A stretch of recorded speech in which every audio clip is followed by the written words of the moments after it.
Well, Valentine's Day is coming upon us very soon, and I bet you're thinking about what kind of sweets to give your sweetheart. Well, I have an idea for you that will not only be well received, but also very good for you. Hi, this is Arlene from Hubbard's Cupboard, and today I'd like to show you how to make black bean fudge. I know it sounds pretty awful, eating beans for dessert, but let me tell you, even my husband David likes this dessert. So let me show you exactly what needs to happen in order to make this dessert. It's very easy, very few ingredients. First thing I'm going to do is get some coconut oil, and I have to bring it to room temperature. I need a 1/4 cup of coconut oil, so I'm going to measure it as best I can because it's still solid. 1/4 cup, and then another around 2 tablespoons in addition to that. I'm putting it in a dish that I'm going to have in hot water so it can come to room temperature. You can nuke it if you want. I don't like using the microwave that much, but you can do that. It definitely makes things happen faster. So I'm going to say a little bit more than this. Whoops, it just dropped in the water. And a little bit more. So it's about a 1/4 cup plus another 2 tablespoons.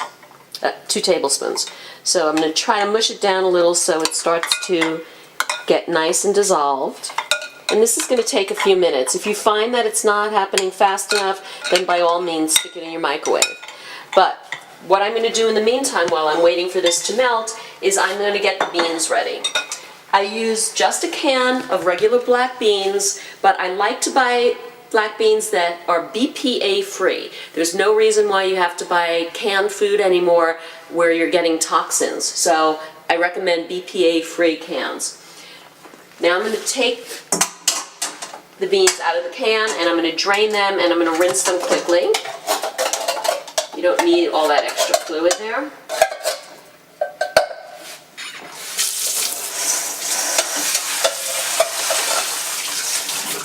Shake that out.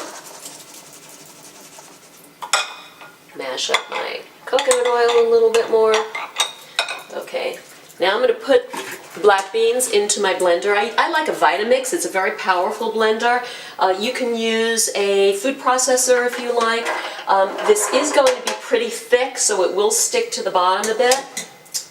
To the black beans, I'm going to add cocoa.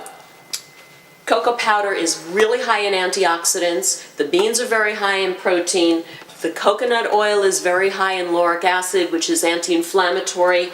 So this is also a healthy dish. And we need about 3/4 of a cup of this. What I'm going to recommend for those that don't like chocolate or don't want chocolate in their diet, you can substitute with carob instead. Alright, so now I'm going to take 3/4 of a cup of cocoa.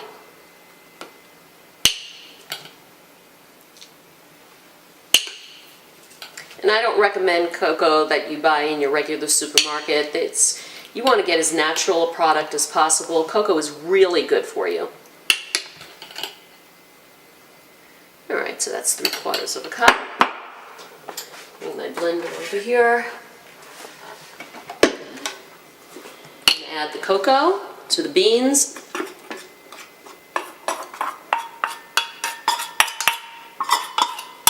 Okay. Now I'm going to add the sweetener, and the sweetener is agave.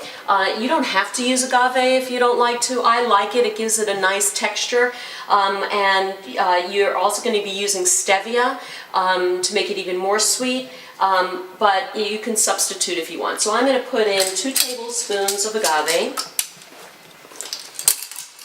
Whoops. And now I'm going to add the stevia, 1/2 teaspoon of stevia. So you use stevia and agave instead of sugar, right? Yes, I never use white sugar anymore. My favorite things to use are coconut sugar, very low in the glycemic index, stevia.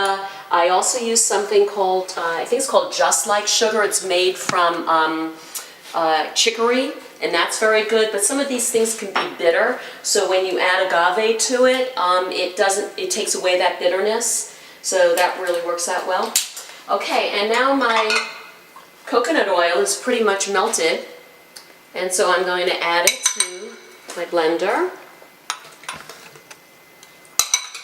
cover it so it doesn't splash up on me. Put it on low first. It's going to get noisy. Here we go.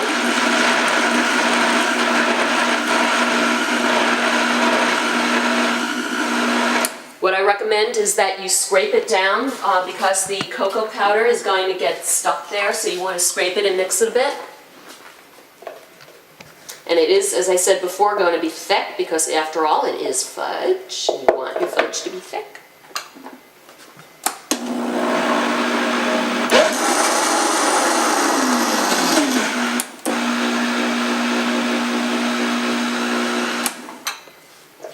Help it out a little, mix it around. Is coconut oil sweet? No, not at all. But coconut oil tastes like coconut. So if you are using it in savory dishes, like doing a stir fry or something, you want to make sure that you are not putting too much in. You might want to mix it with another more bland oil like grapeseed oil or olive oil.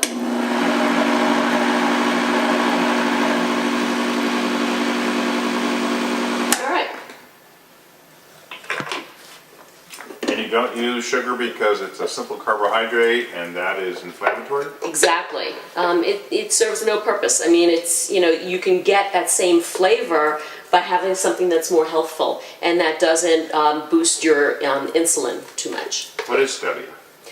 Stevia comes from a plant. It's from the stevia plant, and they process it and they make it either into a liquid or a powder to be used in things like baking or just regular cooking. People use it in their coffee and their iced tea. A lot of things now in the supermarkets are being sold with stevia in it. There are sodas that you can buy that are made with stevia. Okay, so now what I'm doing is I'm taking out the mixture and I'm putting it into a loaf pan that's lined with parchment paper so it doesn't stick. And you can use any pan you want, and especially because it's Valentine's Day, if you have a heart-shaped pan that you want to use, by all means use that. It makes it more romantic. Because this is fudge, you can do a lot more with it than just the plain chocolate. What you can do is roll it into balls and then roll it around in cocoa powder, or crushed nuts would be really good for something like that. Or you can roll it around a little piece of dried fruit, like dried apricot or something, or dried cherry. You know, a little bit of a surprise when you bite into it. Yummy. This is making me want to eat this now, but I think I'll save that for dessert later. I need to use a spoon to get this out now because it really is thick. Where does agave come from? Agave comes from the agave plant. It comes like a cactus. And now even they're making agave drinks also. You know, you go to have a cocktail now and they make, some places make their margaritas with agave or other drinks because people are starting to ask for that instead of having all that high fructose corn syrup that is not good for you. So now I'm just going to press this to the bottom of the pan.